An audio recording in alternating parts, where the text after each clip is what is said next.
सूरज की तरह चमकना चाहते हो तो सूरज की तरह जलना भी होगा। सपने वो नहीं जो नींद में देखते हैं, सपने वो हैं जो नींद ही ना आने दें। ये कहना है दुनिया के महान वैज्ञानिक डॉक्टर एपीजे अब्दुल कलाम का। तो आज के इस वीडियो में हम दुनिया के इस महान वैज्ञानिक के बारे में थोड़ा कुछ जानने और बहुत कुछ सीखने की कोशिश करते हैं। 15 अक्टूबर 1931 को तमिलनाडु के रामेश्वरम में एक मुस्लिम अंसार परिवार में ज़ैनुल आबदीन के घर एक बेटे का जन्म हुआ। इनके पिता ज़ैनुल आबदीन एक गरीब परिवार से आते थे और वे पेशे से एक नाविक थे।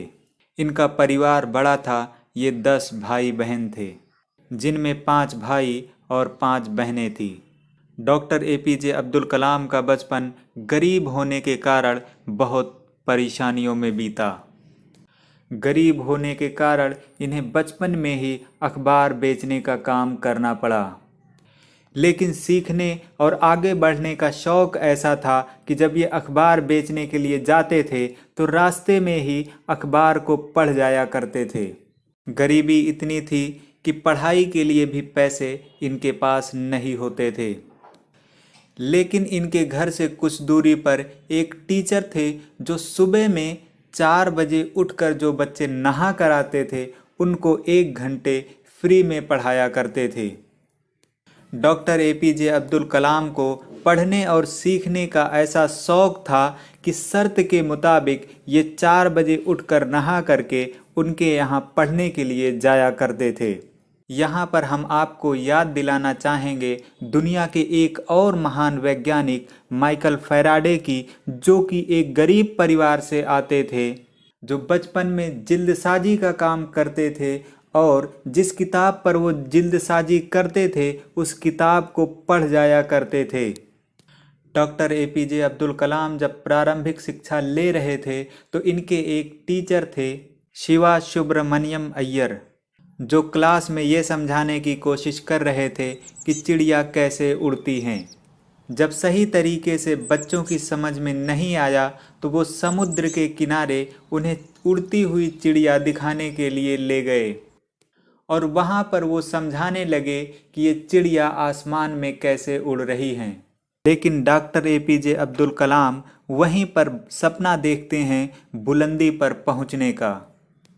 जब doctor APJ Abdul Kalam class 5th में पढ़ रहे थे तो ये पहली बेंच पर बैठे हुए थे। ये देखकर एक टीचर को बहुत गुस्सा आया और इन्हें क्लास की पिछली बेंच पर जाकर बैठने को कहा और ये कहा एक मुस्लिम एक ब्राह्मण के साथ कैसे बैठ सकता है। लेकिन एक वैज्ञानिक में एक क्वालिटी होती है कि उसे अपने लक्ष्य तक पहुंचने से कोई नहीं रोक सकता। मद्रास इंस्टीट्यूट ऑफ टेक्नोलॉजी से एरोनॉटिकल इंजीनियरिंग की डिग्री लेने के बाद इंडियन एयरफोर्स में सिलेक्शन के लिए इंटरव्यू देने देहरादून गए, जिसमें 25 कैंडिडेट थे और सीटें 8 थी और वहां पर इनकी 9वीं रैंक थी और इनका सिलेक्शन नहीं हुआ। लेकिन ये हार मानने वाले नहीं थे। 1958 में इन्होंने DRDO को ज्वाइन किया, जिसके बाद इन्हें विक्रम साराभाई और प्रोफेसर सतीश धवन के साथ काम करने का मौका मिला। लेकिन कठिनाइयाँ कभी भी पीछा नहीं छोड़ती हैं। सपने ऊंचे थे, लक्ष्य बड़ा था, लेकिन संसाधन सीमित थे। संसाधन इतने सीमित थे कि थुम्बा गांव के पुराने चर्च को वर्कशॉप बनाना पड़ा और एक घर को ही ऑफिस बनाना पड़ा। जब मिसाइल के पार्ट को तैयार किया गया तो उसे ले जाने के लिए व्हीकल नहीं थे, यानी गाड़ियां नहीं थी, तो वर्कशॉप से उसको बैलगाड़ी और साइकिल की मदद से ले जाया गया। और जब 21 नवंबर 1963 को परीक्षण किया गया तो उसमें सफलता नहीं मिली। और जब असफलताएं हाथ लगती रही, सफलता नहीं मिली, तो मीडिया के लोगों ने भी इनको घेरना शुरू किया और कहा गया कि इसरो के द्वारा ये सब पैसों की बर्बादी की जा रही है। अब बारी थी कलाम को मीडिया के सामने जवाब देने की, इंटरव्यू देने की। उस वक्त इसरो के चेयरमैन हुआ करते थे प्रोफेसर सतीश धवन। उन्होंने इन सारे फेलियर की जिम्मेदारी खुद ली और अपनी टीम को मोटिवेशन से भरा। तो कहा जा सकता है कि जब बॉस प्रोफेसर सतीश धवन हो तो missile man APJ Abdul Kalam पैदा होते हैं। सन 1970 से 1990 के बीच पीएसएलवी और एसएलवी लॉन्चर व्हीकल की सहायता से पृथ्वी और अग्नि जैसे मिसाइल का सफल परीक्षण किया गया। उनके इन्हीं कार्यों के लिए सन 1981 में पद्म भूषण और 1990 में पद्म विभूषण से सम्मानित किया गया और उसके बाद उन्हें एक बड़े प्रोजेक्ट यानी कि पोखरण 2 की कमान सौंपी गई।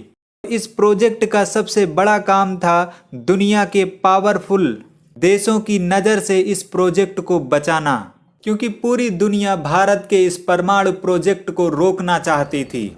इसलिए ये काम बहुत गुप्त तरीके से किया गया और भारत के इंजीनियर्स आर्मी की ड्रेस पहन करके पोखरण में इस काम को अंजाम देते नजर आए। इस प्रोजेक्ट को दुनिया की नज़र से बचाना बड़ा काम था। आपको मैंने इसलिए कहा क्योंकि भारत 1974 में तत्कालीन प्रधानमंत्री इंदिरा गांधी के समय पर स्माइलिंग बुद्धा यानी कि पोखरण 1 के नाम से न्यूक्लियर टेक्नोलॉजी का सफल परीक्षण कर चुका था।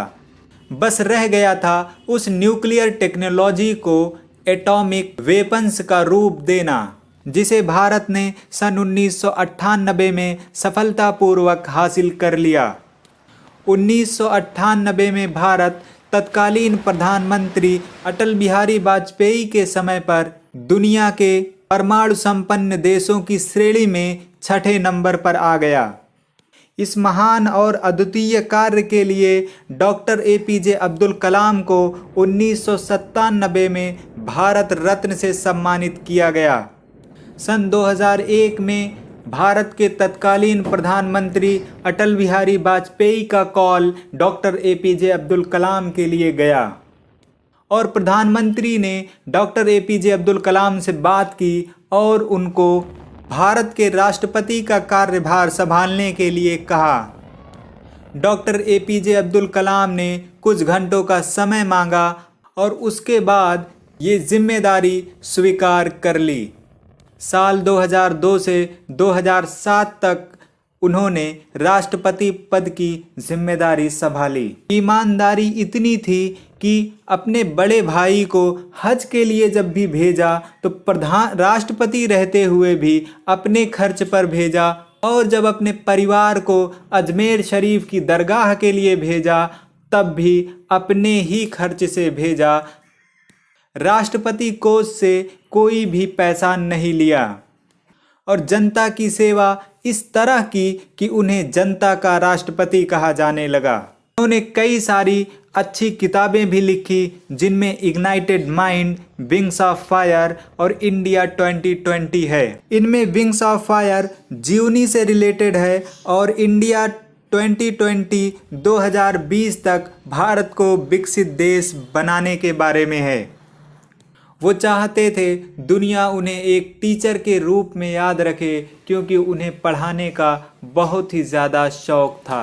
और 27 जुलाई 2015 को हार्ट अटैक के कारण जब वो इस दुनिया को अलविदा कहे, उस वक्त भी शिलोंग के इंडियन इंस्टीट्यूट ऑफ मैनेजमेंट में टीचिंग कर रहे थे। इस महान वैज्ञानिक के जीवन के कौन से भाग ने आपको सबसे ज़्यादा प्रभावित किया, आप हमें कमेंट करके बताएंगे। जय हिंद।